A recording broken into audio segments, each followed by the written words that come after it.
Bismillahirrahmanirrahim. Pertanyaannya, kenapa Ustadz saya selalu berdoa tapi rasa-rasanya nggak terkabul? Kenapa saya selalu meminta tapi kok ditundanya begitu lama? Mintanya sudah bertahun-tahun tertentu, memohonnya sudah lama, tapi sampai sekarang belum terkabulkan juga. Barangkali, mohon maaf, kita akan termasuk dalam golongan yang mungkin bukan sekedar ditunda dengan panjang, tapi boleh jadi termasuk yang ditolak doanya. Karena prinsip doa itu seharusnya terkabul, tapi ada orang-orang tertentu yang tatkala meminta, Allah tidak akan mengabulkannya sepanjang hidupnya, kalau dalam masih keadaan seperti itu. Siapa mereka?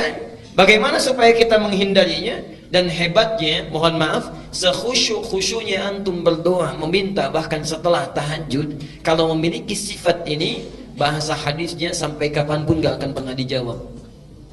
Jadi nanti kita akan evaluasi kalau ada di antara kita saat ini yang sering kali berdoa meminta padahal sudah menangis, bangun sholat tiap malam, boleh jadi belum terkabul atau tidak terkabul karena punya sifat-sifat yang mungkin kita akan tampilkan. Baik, ini bagian yang pertama. Sudah? Catat dulu dalilnya karena saya tidak cantumkan di sini. Ya, saya tidak cantumkan. Satu, dicatat dulu dalilnya supaya tidak lupa. Mau yang panjang, yang pendek? Yang pendek, yang ada terjemahan yang Arabnya aja. Terjemahan, baik. Al-Arba'in An-Nawawiyah. Al-Arba'in, ya, cuma 42 hadis dan pendek, banyak terjemahannya. Al-Arba'in An-Nawawiyah nomor ke-10. Hadisnya nomor 10. Itu diambil dari hadis Muslim nomor hadis 1051. Jadi Imam An-Nawawi mengambil hadis di hadis Muslim nomor hadis 1051, ditempatkan di kitabnya Al-Arba'in posisi nomor 10. Sudah? Baik. Yang kedua, masih tadi Al-Baqarah 186. Quran surah 2 Al-Baqarah 186.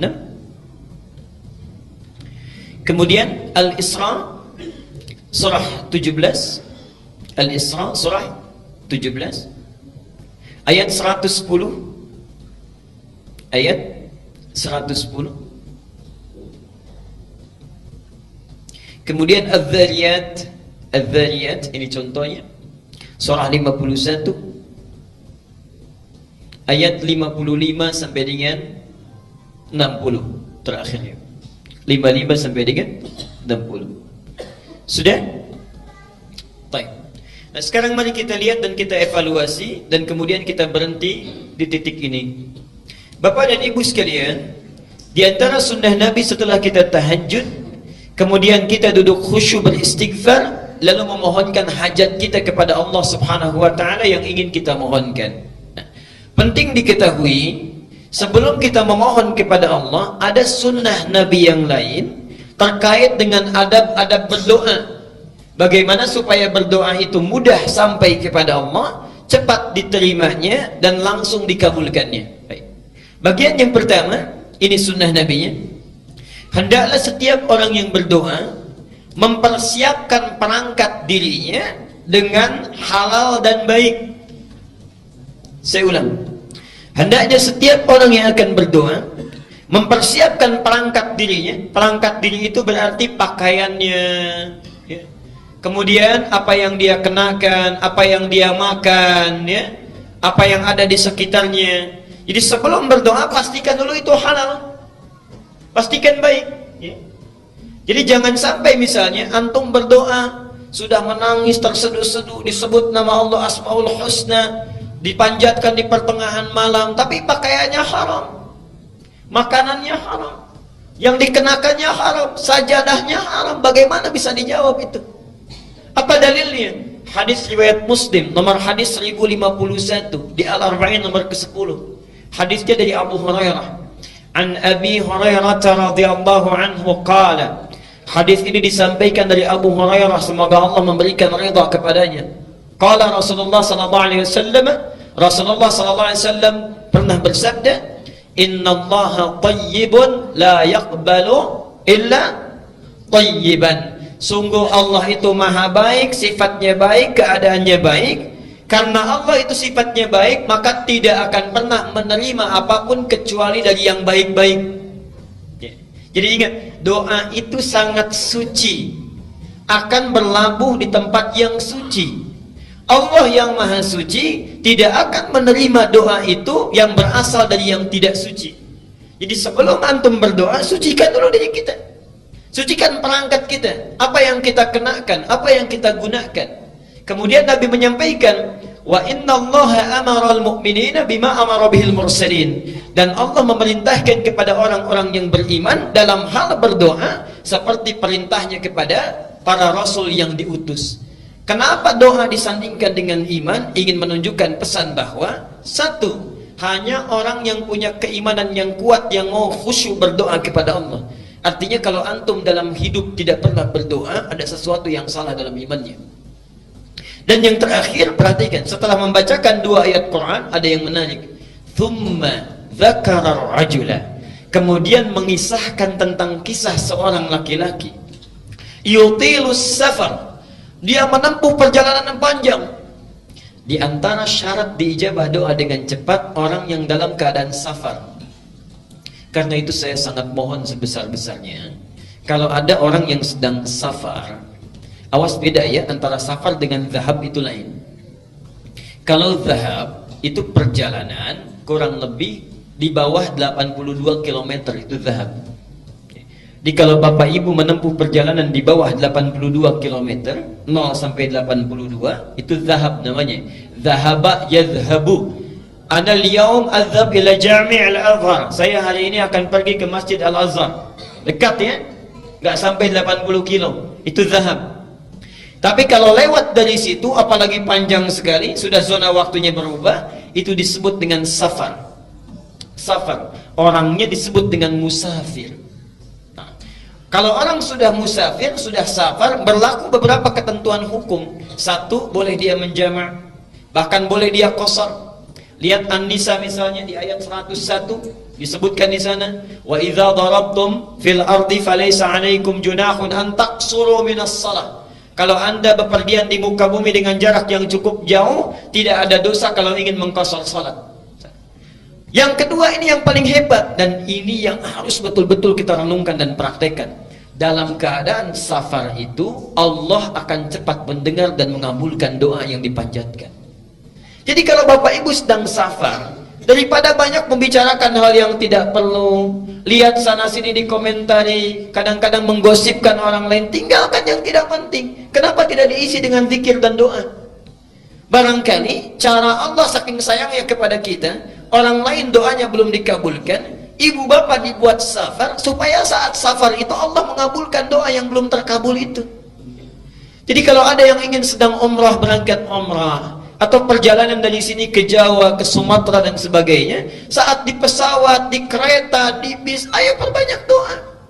Barangkali itulah cara Allah untuk mengabulkan doa kita ya. Subhanallah. Itu bagiannya yang pertama. Nah, orang ini sudah memenuhi syarat yang pertama, doanya mesti terkabul, yutilus safar. Tidak cukup dengan itu, asy'atha aghbara. Dan subhanallah, saking capeknya sampai pakaiannya sudah kumal, wajahnya sudah berantakan penuh dengan debu. Jadi orang ini datang jauh-jauh untuk berdoa mendekat kepada Allah. Satu perjalanan yang dikabulkan, safarnya, doanya cepat dikabulkan oleh Allah, adalah perjalanan yang diniatkan karena Allah subhanahu wa ta'ala. Tapi ada satu perjalanan hebat yang bukan safar, walaupun dekat, tapi kalau kita berdoa, saat itu dikabulkan doanya oleh Allah subhanahu wa ta'ala. Itulah perjalanan orang yang menuntut ilmu. Jadi saat Bapak Ibu berangkat dari rumahnya sampai ke majelis ilmu, sampai kembali lagi, itu subhanallah, malaikat sedang menanti kita mau minta apa itu sama Allah. Saat kita meminta, malaikat mengaminkannya. Hadisnya sahih di 3 hadis utama. Hadis Muslim nomor hadis 1389, At-Tirmidzi nomor hadis 2682, Ibnu Majah nomor hadis 219, hadisnya dari Abu Darda. Ini ada orang yang jalan kaki dari Madinah datang ke Syam, ke Syria, Damaskus ya. Sekarang Syria, Palestina, Jordania, Syria disebut dengan Syam ya, dulu. Datang ke sana karena mendengar informasi ada sahabat Nabi Abu Darda, Umar nama aslinya ya. Darda itu laki-laki perempuan. Tuh, kita sudah keliru. Laki-laki perempuan. Laki-laki itu sudah keliru kan? Saya ulang sekali lagi. Laki-laki perempuan. Perempuan. Tahu dari mana? Pastikan dulu, kita lihat dulu sumbernya ya. Ingat, Imam Muslim pernah membuat kitab di Sahih Muslim ya, babnya namanya Kitabul Masaqat. Bab al-isnadu minad din. Kalau belajar apa-apa ditelusuri dulu ilmunya dari mana, sumbernya dari mana. Darda itu bukan laki-laki tapi perempuan.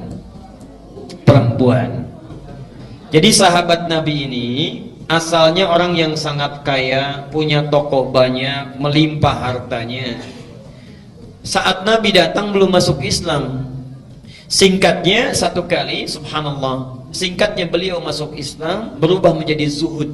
Zuhud ya. Segala hartanya disedekahkan, mendekat kepada Allah, subhanallah. Harta yang dia kumpulkan digunakan untuk kepentingan Allah dan Rasulnya. Dan yang paling hebat ada dua hal. Satu, punya teman karib yang selalu menunjukkan kepada kebaikan. Ini contoh bagi kita. Silahkan nanti lihat di Riyadhus Shalihin, itu ada pembahasannya. Teman karibnya Salman Al-Farisi. Ada bab, Imam An-Nawawi menempatkan hadis ini, menyampaikan bab 31 kalau tidak keliru. Salman berkunjung ke rumah Abu Darda. Saat itu Abu Darda sedang puasa. Ketika Salman disuguhi, kata Abu Darda, silahkan makan. Kata Salman, kenapa engkau tidak makan? Saya puasa, saya tidak akan pernah makan sebelum engkau juga makan bersama saya. Ada banyak kisah yang bisa kita gali itu. Nah, Abu Darda ini kenapa disebut dengan Abu Darda? Karena Uwaimir ini punya putri perempuan yang sangat cantik, luar biasa, namanya Darda. Darda inilah ditaksir banyak orang, sampai saat itu ditaksir oleh gubernur Syams. Tidak perlu saya sebutkan orangnya. Ditaksir ingin dinikahi, maharnya besar luar biasa, tapi subhanallah ditolak oleh Abu Darda ini dengan kalimat yang sangat indah sekali. Saya sudah merawatnya puluhan tahun untuk dekat dengan Allah. Sekarang dia sudah baik. Saya tidak ingin titipkan pada keadaan seseorang yang kalau dia menjadi pasangan anak saya, bisa lupa dia dengan ketaatan yang telah saya bina itu. Anda bisa bayangkan, kalau bapak ibu misalnya punya anak perempuan, dilamar oleh orang kaya, punya kedudukan besar, segala bisa dikabulkan, diterima atau sulit untuk ditolak? Hah? Baik. Diterima atau sulit untuk ditolak? Dia Abu Darda menitipkan harapannya kepada Allah. Menitipkan harapannya kepada Allah. Dunia besok lusa berakhir. Lihat pikiran panjangnya. Jadi visi seorang mukmin itu mesti panjang. Antum ngitung-ngitung dunia, pernah nggak ngitung-ngitung akhirat? Saldo bank saya sekarang sekian, oh debitnya sekian, kreditnya sekian, saldo sekian. Pernah nggak ngitung saldo akhirat kita sekarang berapa? Ya Allah, debit saya sekarang, oh ini semalam nggak tahajud berarti nggak dapat. Ya subuhnya kesiangan berarti yang dapat pahala sekian, dosanya sekian persen. Saldonya berapa? Orang cerdas itu makanya disebut oleh Quran tuh ulul albab. Ulul albab itu yang bukan cuma hitung-hitung dunia, tapi pikirannya langsung tersambung ke alam akhirat. Visinya jauh. Visinya jauh. Abu Darda punya visi jauh. Sekarang kamu jadi gubernur, bagaimana kalau sudah menikah pimpinan berganti? Jauh visinya. Dititipkan kepada orang soleh, menikah dengan orang itu, lahirlah keturunan-keturunan yang soleh. Dan subhanallah, Bapak Ibu sekalian, Abu Darda hafal banyak hadis. Di antara hadisnya ada yang tidak diketahui oleh sahabat manapun. Orang ini datang dari Madinah, subhanallah, kota Nabi, berjalan kaki. Bayangkan, tadinya naik unta, kemudian dijual untuk bekal, jalan kaki. Jarak Madinah ke Syria sekarang kurang lebih sehari semalam kalau pakai bis. Kalau jalan kaki kira-kira berapa lama? Jangan dulu dijawab, sudah pernah atau belum? Dan jangan bayangkan situasinya seperti sekarang. Subhanallah. datang jalan kaki, sampai di sana bertemu Abu Darda, terlihat seperti orang kecapean, kelelahan dalam fisiknya, tapi wajahnya memancarkan senyuman. Orang ini, kata Abu Darda, ya akhil karim, a'indaka haja, saudaraku, Anda punya keperluan apa? Katanya. Kata orang ini langsung singkat, padat, lugas, tegas, uridul hadis, saya pengen hadis. Saya dengar ada hadis yang pernah disampaikan oleh Anda tidak dimiliki oleh sahabat yang lainnya. Uridul hadis. Saking bingungnya Abu Darda, jauh-jauh jalan kaki ke sini cuman pengen satu hadis.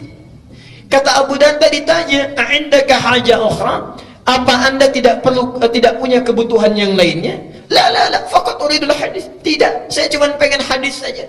Menjaga keikhlasannya, tidak melekatkan dengan motif yang lainnya. Uridul hadis. Subhanallah. Perhatikan, orang jalan kaki tidak ada fasilitas yang memadai untuk mendapatkan satu hadis saja ditempuh perjalanan. Untuk dapat satu hadis, antum yang fasilitasnya banyak, yang punya sepeda, yang punya motor, masjidnya bahkan ada yang di samping rumahnya, saat ta'lim fasilitasnya bagus, direkam juga, ustadznya datang sendiri, masih nggak mau tersentuh untuk ta'lim. Dengan cara apa lagi? Dengan cara apa lagi mesti difasilitasi? Dan itu bukan 1-2 hadis, kadang-kadang satu pertemuan bisa 3-5 hadis.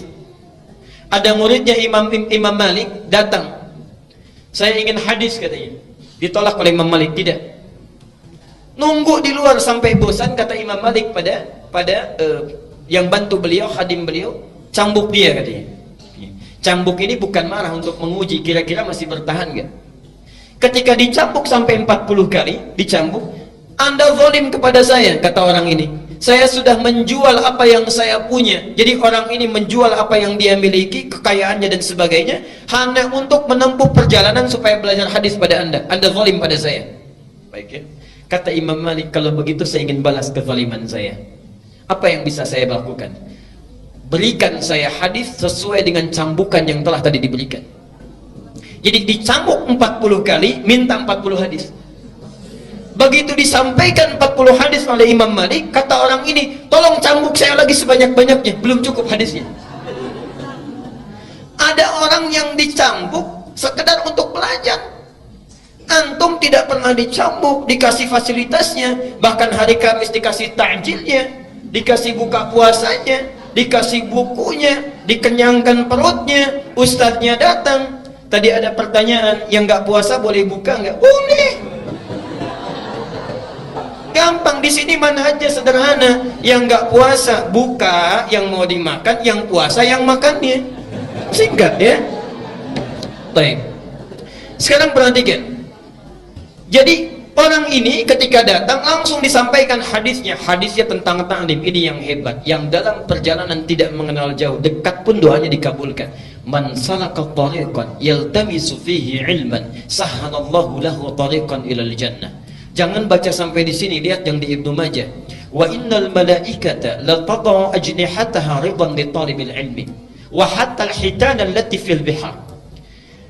Orang yang menyiapkan dirinya menempuh satu perjalanan, salaka itu mau dekat mau jauh saya tempuh. Jadi orang yang serius menyiapkan dirinya menempuh satu jalan, yaltamisu fihi ilman. Kalimat iltamasa itu bukan sekedar belajar, menyiapkan perangkatnya supaya bisa diraba, dicatat, dilihat. Perhatikan, sahhalallahu lahu tariqan ilal jannah. Balasan pertama, Allah akan mudahkan langkahnya menuju surga karena ilmunya. Yang kedua, perhatikan, wa innal malaikata, setiap dia akan berangkat, malaikat itu membentangkan sayapnya ridwan li talibil ilmi, memberikan ridha kepada para penuntut ilmu. Ridhanya malaikat itu punya 2 makna. Satu, memohonkan ampunan, al-istighfaru lahu, dan yang kedua, mengaminkan doa setiap yang dimohonkan oleh para penuntut ilmu. Jadi tolong pakai ini sunnahnya. Setiap berangkat dari rumah sampai sini, sampai pulang lagi, gunakan sunnahnya. Jangan cuma di jalan lihat pohon bagus, dikomentari bagus. Lihat rumah orang-orang yang bangun, kita yang komentar. Lihat orang jalan olahraga, kita bawakan, sampaikan pada teman. Duh, orang itu ya jam segini olahraga, harusnya taklim. Udah dia tuh. banyak yang dibawa. Kenapa kita tidak gunakan dengan zikir istighfar pada Allah? Perbanyak doa mendekat kepadanya. Subhanallah, itu taklim.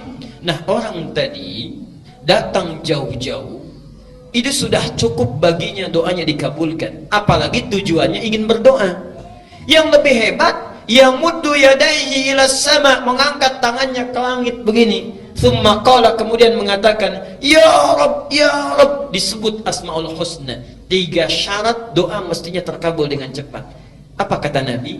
Ba'anna yustajabu lidzalik. Gimana doa kamu bisa dijawab?